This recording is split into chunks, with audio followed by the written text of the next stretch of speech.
So, the La-7B-20. I flew the La-7 not long ago, and this plane, it's pretty much the same. It does have an extra cannon in the nose, which on the stat card does lower its performance a bit. It no longer has the Shavaks, so instead they're replaced with the B-20S cannons. You have 3 of them instead of 2, which on the stat card does make the rate of climb is still the same. However, I believe the turn time and top speed is actually lower. I can't really tell the difference in all honesty, although I'm sure there is a slight bit of difference. You do see a little bit of difference in the BR, so this is at 5.0 in realistic battles, whereas the normal La-7 is at 4.7. At the minute, I'm just having a look to see who I should go for. There's 2 targets and I decide to start a dive on the BF-109.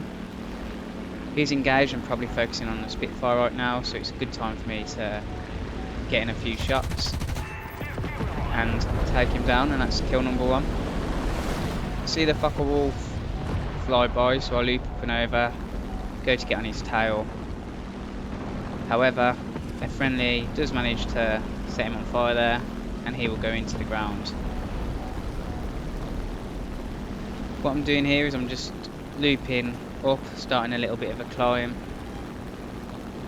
and I'm trying to see where I should go and where I should be at the minute, really. I mean, there's 2 guys over there on the right hand side. It's an RE 2005 and a BF-109. They're in a bit of a dogfight with the Zero. Attention to the designated grid square! So I can't just go straight in there because I will enter with a lower energy state at the moment. So I'm just starting a slight climb, not going straight in, but slightly to the side.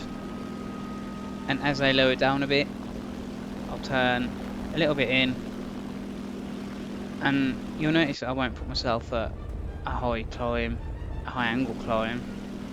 Put it just above 5 degrees, below 10.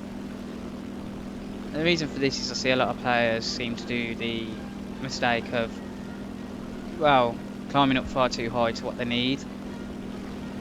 The problem with that is you can see right now that my team could possibly be getting overwhelmed, so what I don't want to happen is for my team to die, and if I climbed up too high, that I'd be the only one left, which they'd all come for me. So I think a lot of people just, instead of playing passive, sometimes you just need to know when to strike, really. So diving down, I decided I'm going to try and help this Key 61. He's got 2 109s on his tail. I'm deciding which target I should go for, but one 109 breaks off. So I follow him because the other one is occupied. Get a critical hit and just, well, it only takes his wingtip off. And he starts rolling around, doing the typical roll. However, it does work, and I can't get my guns on there.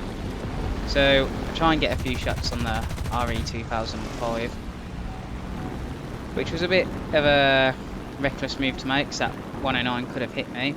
But he's got 2 friendlies on his tail, tries to pull evasive manoeuvres, and into the ground he goes, and that's kill number 2. So I loop up and over. Again, the RE 2005 could have probably pitched up for me there, but he's in a bit of a dogfight with 2 other people. So I dive down and pop a few shots off, and off goes his tail. Completely saws his plane in half. So that's kill number 3. As you can see, there isn't any enemies around at the moment. I do have 3 minutes of fuel left, so what I decide is, because the rest of the enemy team seems to be far away, probably at the airfield, I decide to go land, rearm and repair. So I'll catch you back in the sky when we take off again. So we are back in the sky and hoping for some action, and action is what we shall receive. We can see an F-82 coming in. I'm just in a slight climb at the moment. Before I start to dive, I want to make sure he is coming for me, and you can see him turning, so So I start a slight dive, trying to get him to pick up as much airspeed as possible so he overshoots. And I try and set up a reversal. I turn in, trying to dodge those guns because you don't want anything to do with all those 50 cals. And I just loop over, starting a dogfight. And with the speed he picked up, he is now in front of me. So I let off a few shots and miss. Bit of a spray really, but I get a critical hit. And you can see my aim completely failing me here. Just can't seem to get the shot on target. And then I'll set him on fire. I follow him, basically just following him into the ground so he doesn't turn around and get me or one of my teammates. But he looks like he's not going to pull out of that, so I'll pull out, and that is kill number 4. I do think that this plane is actually really nice looking as well. I like the look of the La-7, and I like the look of this one. I like the colour scheme on this one. But I won't make you sit around and stare at the plane, as the rest of the team is at the airfield and it may take a moment for an engagement. So what I'll do is I'll meet you back when we get into our next engagement.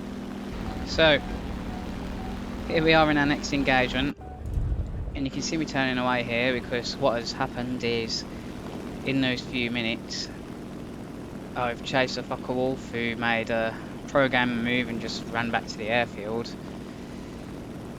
and he's now accompanied by a B-17. Now what I'm doing at the moment is I'm just trying to gain some altitude to see what the B-17 does. I know that if I turn back in, that fucker wolf will just run for the airfield. So I'm just throttling down just to see what's going on, just to slow things down a bit.